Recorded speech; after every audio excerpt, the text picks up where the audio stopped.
नमस्ते मित्रों, आपका जीवन मंगलमय हो। मिस्ट्री ऑफ गॉड में आपका स्वागत है। जय श्री राम दोस्तों, हमने एक नई कड़ी प्रारंभ की है, जय श्री राम, जिसमें हम आपको रामायण के अलग अलग अध्याय लेकर आएंगे, जिसमें आप रामायण की कहानी को अच्छे से समझ पाएंगे। इस रामायण की सभी बातें एवं कहानियां हमने श्री वाल्मीकि कृत रामायण से ली हैं। जय श्री राम। संपूर्ण रामायण भाग 2। त्रेता युग में दशरथ नाम के एक प्रसिद्ध राजा थे। उनके पिता का नाम अज था। वे सरयू नदी के किनारे स्थित कोसल नामक राज्य के राजा थे। कोसल राज्य की राजधानी अयोध्या थी। यह नगर अत्यंत सुंदर था। अयोध्या नगरी का विस्तार 96 मील लंबे तथा 24 मील चौड़े क्षेत्र में था। इस नगरी के चारों ओर ऊंची चारदीवारी थी। दीवार के बाहरी क्षेत्र में स्थित खाई बहुत गहरी थी। इस नगरी की रक्षा हेतु सहस्रों सैनिक हर समय तैनात रहते थे। अयोध्या नगरी में राजमहल के अलावा वहां की प्रजा के घर भी अत्यंत आकर्षक थे। अयोध्या नगरी हर दृष्टि से समृद्ध थी। नगर के चारों ओर सुरक्षा की दृष्टि से एक परकोटा बना हुआ था। राजा दशरथ का महल अयोध्या नगरी के ठीक मध्य में स्थित था। महल से परकोटे तक 8 सड़कें बनाई गई थीं। नगर में भवनों के अलावा उपवन, सरोवर तथा मनोरंजन स्थल आदि भी मौजूद थे। अयोध्या के निवासी वीर, विद्वान और धार्मिक विचारों के थे। ये लोग धन संपन्न थे तथा आनंद पूर्वक अपना जीवन व्यतीत करते थे। राजा दशरथ कुशल योद्धा और न्यायप्रिय शासक थे तथा धर्म के अनुसार राज्य का कार्य चलाते थे। वे दिलीप, रघु व सगर आदि राजाओं के वंशज थे। राजा दशरथ के प्रधानमंत्री का नाम सुमंत्र था। संतान प्राप्ति हेतु यज्ञ। राजा दशरथ की 3 रानियां थीं, जिनके नाम थे कौशल्या, सुमित्रा और कैकेयी। राजा और रानियों को समस्त सुख प्राप्त थे, किंतु संतान न होने के कारण वे अत्यंत दुखी थे। राजा ने राजगुरु वशिष्ठ से राज्य के उत्तराधिकारी के बारे में चिंता बताई। ऋषि वशिष्ठ ने उन्हें पुत्रेष्टि यज्ञ करने की सलाह दी। इसके लिए सरयू नदी के किनारे यज्ञशाला बनाई गई और राजा दशरथ स्वयं जाकर ऋष्यशृंग को पुरोहित का कार्य करने के लिए बुलाकर लाए।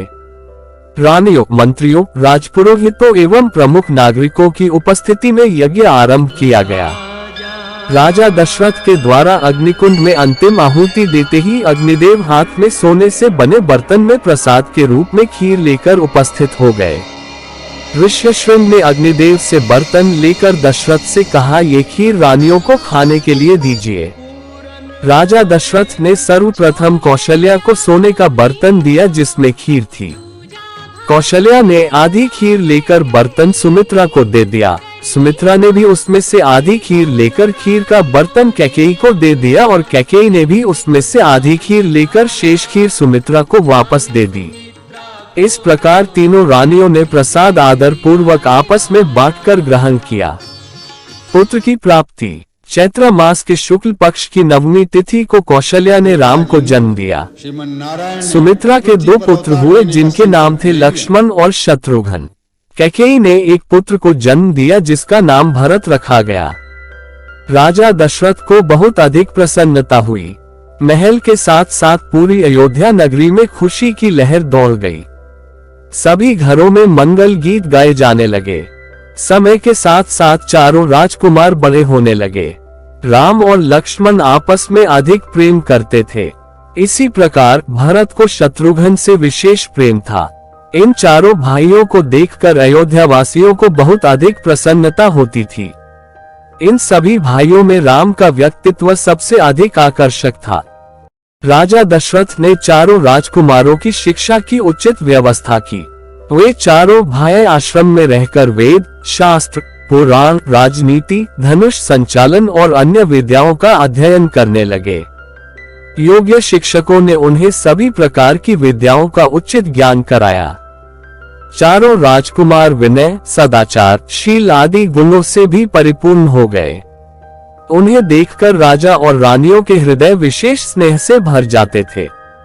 राजकुमारों के युवा होने पर एक दिन राजा उनके विवाह के विषय में मंत्रियों और पुरोहितों के साथ विचार विमर्श कर रहे थे, तभी द्वारपाल ने महर्षि विश्वामित्र के आने का समाचार दिया। राजा दशरथ ने उनका उचित स्वागत किया और प्रणाम करके बैठाया। इसके बाद राजा दशरथ ने उनके आने का कारण पूछा।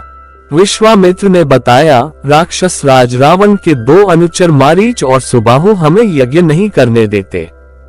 यज्ञ की रक्षा करने के लिए हमें राम की आवश्यकता है। हम राम को लेने के लिए आए हैं। विश्वामित्र के कथन को सुनकर राजा दशरथ चिंतित हो गए तथा विश्वामित्र से बोले, ऋषिव, राम तो अभी बालक ही हैं। दानव, देव, गंधर्व आदि भी रावण का सामना नहीं कर पाते। उससे दुश्मनी लेना आसान काम नहीं है। यदि ऐसा है तो मैं आपके साथ सेना को लेकर चलता हूँ। राम को ले जाकर मुझे पुत्र वियोग का कष्ट न पहुँचाएं। ये सुनकर महर्षि विश्वामित्र राजा दशरथ से कुछ नहीं बोले। वे यज्ञ के नियमों के अनुसार क्रोध से यज्ञ को खंडित नहीं करना चाहते थे। अतः विश्वामित्र ने राजा से केवल इतना कहा, हे दशरथ, आप रघुवंशियों जैसा व्यवहार नहीं कर रहे हैं। ये कहकर वे उठकर जाने लगे।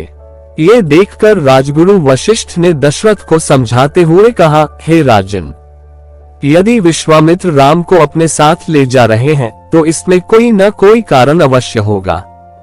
आप निश्चित होकर राम को उनके साथ जाने की आज्ञा दें। महर्षि वशिष्ठ की बात सुनकर राजा दशरथ ने विश्वामित्र के साथ राम को जाने की आज्ञा दे दी। लक्ष्मण भी राम के साथ चले गए। जय श्री राम। सीताराम राम भक्त परम भक्त बजरंग बली हनुमान की जय। आपका बहुत बहुत शुक्रिया हमारा YouTube वीडियो देखने के लिए।